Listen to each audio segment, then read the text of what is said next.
2 cup ছোলার ডাল দিয়ে পুরো পরিবারের জন্য বানিয়ে ফেলুন এক মজাদার রেসিপি, যেটা খেতে ভীষণই টেস্টি। ডালগুলো 2 থেকে 3 ঘন্টা ভিজিয়ে রাখতে হবে এবং খুব ভালোভাবে জল ঝরিয়ে নিতে হবে, যাতে জল না থাকে সেদিকে লক্ষ্য রাখতে হবে। এখানে আমরা রিফাইন তেল ব্যবহার করেছি। তেলটিকে খুব ভালোভাবে গরম করে নিতে হবে এবং ফ্লেমটা লো টু মিডিয়াম রেখে ডালগুলোকে খুব ভালোভাবে ভেজে নিতে হবে, যাতে ডাল থেকে কাঁচা গন্ধটা চলে যায়। ডালগুলোকে অনবরত নাড়তে থাকতে হবে, না হলে ডালগুলো পুড়ে যাওয়ার সম্ভাবনা থাকে। পুড়ে গেলে কিন্তু এর টেস্ট খারাপ হয়ে যাবে, টেস্টটা কিন্তু খুব ভালো আসবে না। সেই জন্য আমাদেরকে লক্ষ্য রাখতে হবে যাতে ডালগুলো পুড়ে না যায়।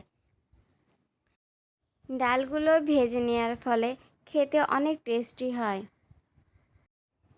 যদি আপনাদের এই ভিডিওটি কোনো উপকারে আসে তাহলে অবশ্যই একটি লাইক এবং সাবস্ক্রাইব করে দিবেন।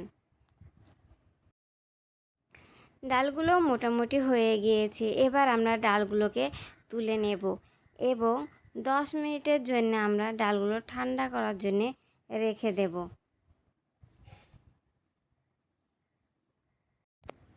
ডালগুলো ঠান্ডা হতে হতে আমরা ততক্ষণে দুধটাকে রেডি করে ফেলব।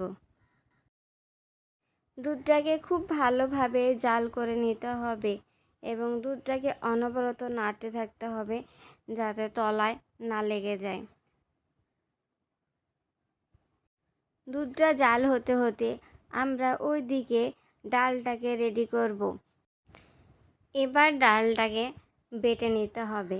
ডালটাকে খুব ভালোভাবে বাটবো না, আমি একটু দানা দানা রেখে দেব, যাতে মুখে পড়লে এটি খেতে ভালো লাগে। দেখতে পাচ্ছেন ভিউয়ার্স, এটা আমরা একটু দানা দানায় রেখে দিয়েছি। এইভাবে একটু দানা দানা রেখে দিবেন, তাহলে এটা খেতে বেশ ভালো লাগে। এবার একটা বাটিতে এটা ঢেলে নেব। এটা ভেজে নেওয়ার কারণে দেখতে পাচ্ছেন ভিউয়ার্স, কালারটা কত সুন্দর এসেছে এবং এটা খেতেও বেশ ভালো লাগে।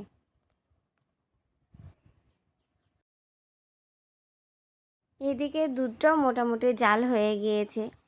এবার আমরা এখানে 2টো এলাচ দিয়ে দেব এবং খুব ভালোভাবে নেড়ে নেব। এবার বেটে রাখা ডালের গুঁড়োটা দুধের মধ্যে অ্যাড করে দেব এবং খুব ভালোভাবে নাড়তে থাকব, যাতে লেগে না যায়। এটা খুব তাড়াতাড়ি দুধকে অ্যাবজর্ব করে নেয়, এজন্য আমাদেরকে অনবরত নাড়তে থাকতে হবে, যাতে তলায় লেগে না যায়। এই রেসিপিটা ঘরে থাকা সামান্য কয়েকটি উপকরণ দিয়ে রেডি হয়ে যায় এবং এটা খেতেও ভীষণ টেস্টি হয়।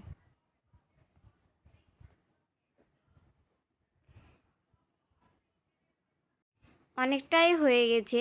এবার আমরা এই পর্যায়ে চিনি অ্যাড করব। এখানে আমি 2 হাতা মতো চিনি অ্যাড করেছি। আপনারা যেরকম মিষ্টি পছন্দ করেন সে অনুযায়ী আপনারা চিনিটা অ্যাড করবেন।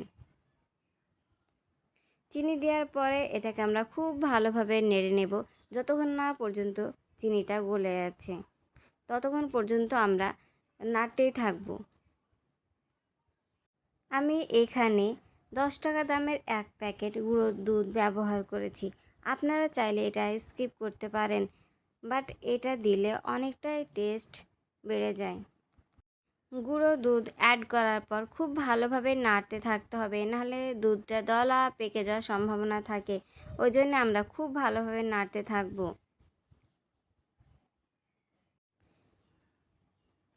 এরপর আমরা এখানে ঘি অ্যাড করব। আমি এখানে 4 চামচ মতো ঘি অ্যাড করেছি।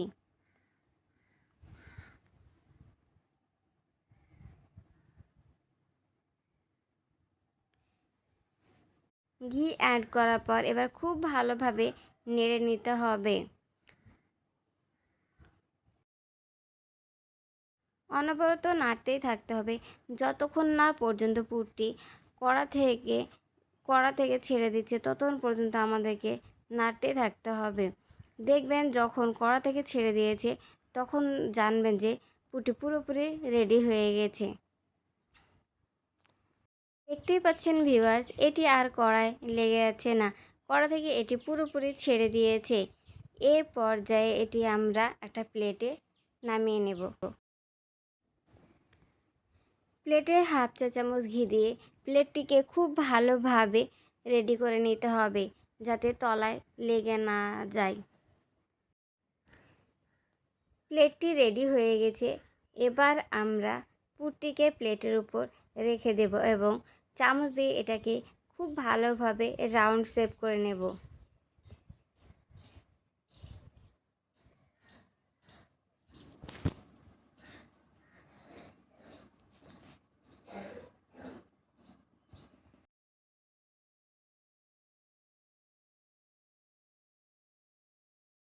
এখানে টেস্ট এবং সৌন্দর্যের জন্য কিছু ড্রাই ফ্রুট অ্যাড করব এবং চামচ দিয়ে খুব ভালোভাবে সেট করে নেব। দেখতে পাচ্ছেন ভিউয়ার্স, এটা দেখতে কতটা সুন্দর লাগছে এবং খেতে ততটাই সুন্দর।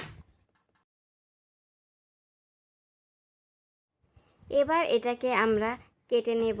আমি এখানে বরফি শেপে কাটবো, আপনারা যে শেপ পছন্দ করেন সেই শেপ অনুযায়ী কেটে নেবেন। রেসিপিটি কেমন লাগলো অবশ্যই আপনারা কমেন্টে জানাবেন। প্রথম থেকে শেষ পর্যন্ত থাকার জন্য আপনাদেরকে অসংখ্য ধন্যবাদ।